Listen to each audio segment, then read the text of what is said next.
All right. So the third source of wage differentials that we're going to talk about, is personal discrimination. We're not going to be able to get all the way through this, I think. So I think we're going to do part of it. Unfortunately, I think we're going to leave out the part that this is relevant for. We'll get to that next time. Let's start talking about it. So personal discrimination is when someone receives a different wage because of who they are in some way that is unrelated to their personal skill.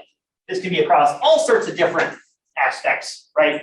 Obviously, race and gender and religion and sexuality and weight and age and et cetera, et cetera. You can go down the list. Anything. So anything that is about you, whether you can change or not, I mean, that both of those would apply.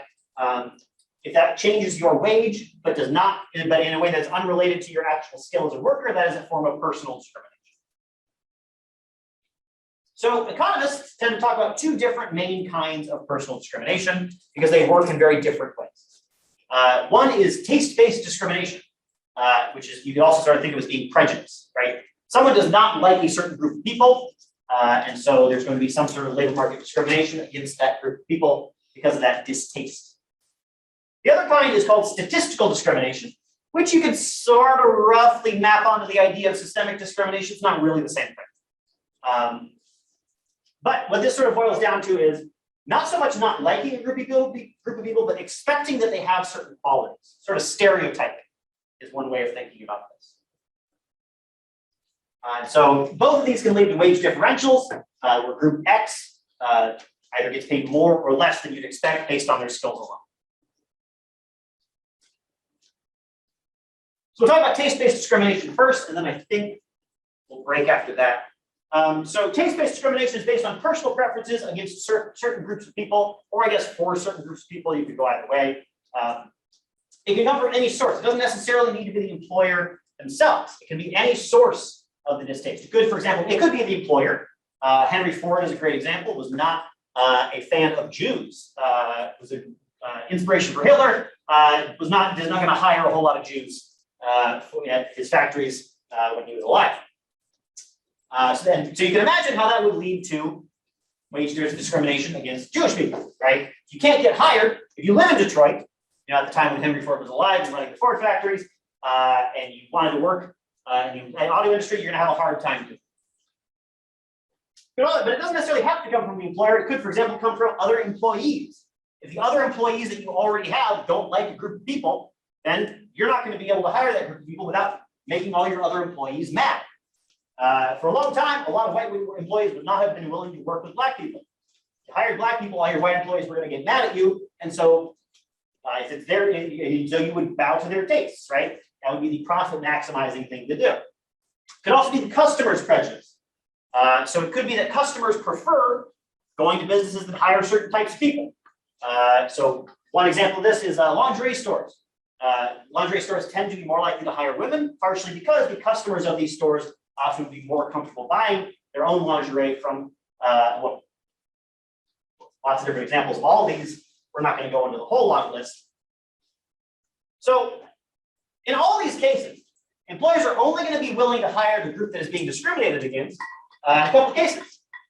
I mean, one, if they can do so at a lower wage, right? They might be like, well, I don't like this group, but if they come at a bargain, sure, I'll do it. Or they might say, no, I'm not going to do this, right? I'm not going to hire this group of people that I don't like, or that are going to anger my other employees or whatever, in which case they're not going to work for me at all, and they're going to have to go find a job somewhere else. But everyone's going to know that they're going to have a harder time finding a job because they can't work for me. So they can offer them a lower wage somewhere else. Right? They can get away with that because they know it's harder for them to find a job. Either of these ways is going to lead to wage discrimination. Many of these forms, of course, are illegal, but that doesn't mean it doesn't happen. And it's also not illegal for all classes. There are also legal-ish ways to act on this. For example, you could create a work environment that might appeal more to one group than another, which would not be an explicit rejection of that group, but they might not want to work for you at that point. You can engineer that. So I mentioned, so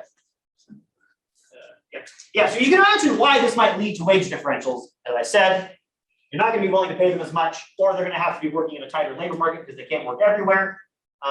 we would also expect that the process is going to be a little bit different depending on where the discrimination is coming from. So we would get different predictions about what's going to happen.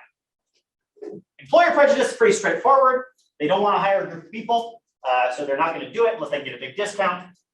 And everyone knows that group is going to be having a hard time getting work. So even if you are willing to hire that group, you have the opportunity available to pay them less because you know that they have a hard time getting work. What if it's other employees doing it? Well, if it's other employees doing it, having the discriminatory tastes, you generally wouldn't want to hire the work, even if they're inexpensive, as it could make your employees angry at you. You don't want that. You might end up making them angry, which make you a lot less productive. And keep in mind here, what I'm talking about is the profit maximizing incentives that go along with discrimination, which is important to think about because, well, if we think that what people are really pursuing is trying to maximize their profits, then they're going to respond to incentives. And these are some of the incentives that they face. And it's going to be in their profit maximizing interest to do it, which means that if you don't want them to do it, then you have to think about how to change these particular incentives. Otherwise, they're going to want to find a way around it, even if you make something illegal. Lastly, customer-based, taste-based discrimination. This is when the customers themselves have discriminatory preferences. This one's hard to do much about because you don't have that much control over your customers.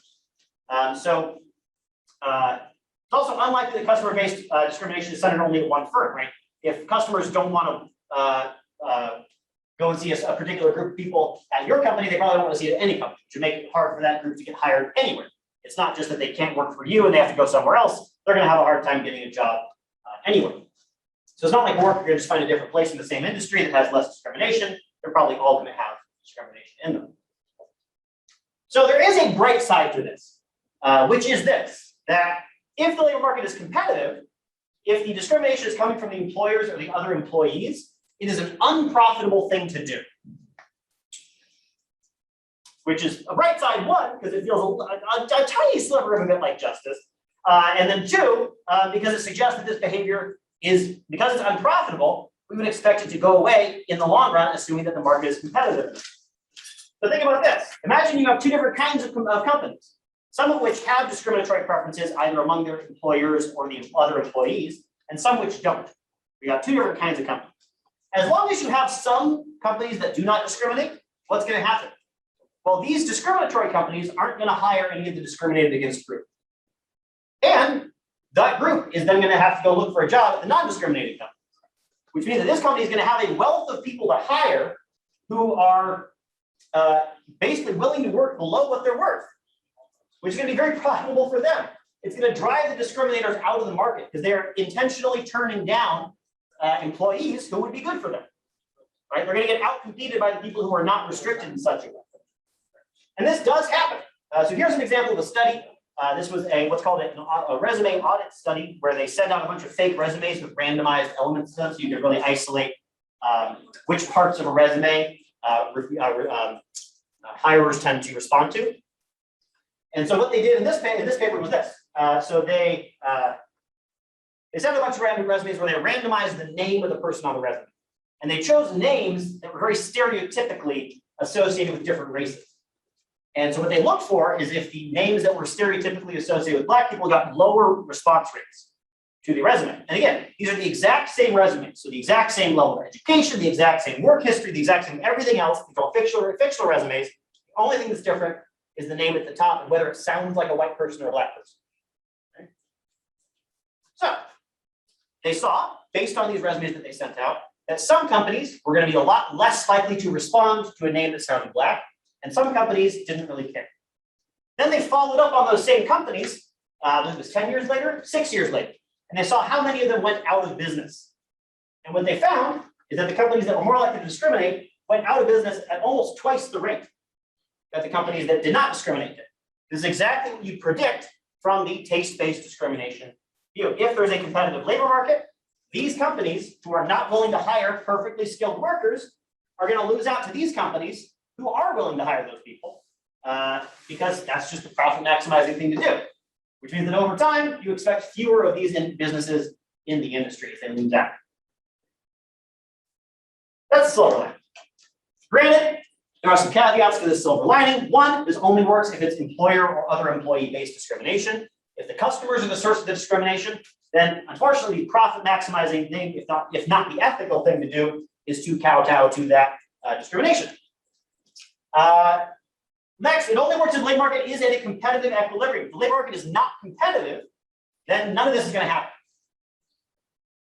So for example, if the labor market is not at equilibrium, if, let's say there's plenty of unemployment, then discriminating employers can probably find someone of a preferred group who is equally skilled without suffering their profits, right? If there's no unemployment and somebody comes to you and they're skilled, but you don't like their group and you turn them down, then you're going to have to take a worse option because there's not a lot of choice that you can make here. But if there's lots of unemployment, if there's lots of people to pick from, and you turn down somebody because they're not in your preferred group, then you can probably easily find somebody else who is in your preferred group without suffering profits. So the existence of lots of unemployment can make that whole thing of driving out the discriminators not work for you. So if there's not competitive labor market, it can be a problem.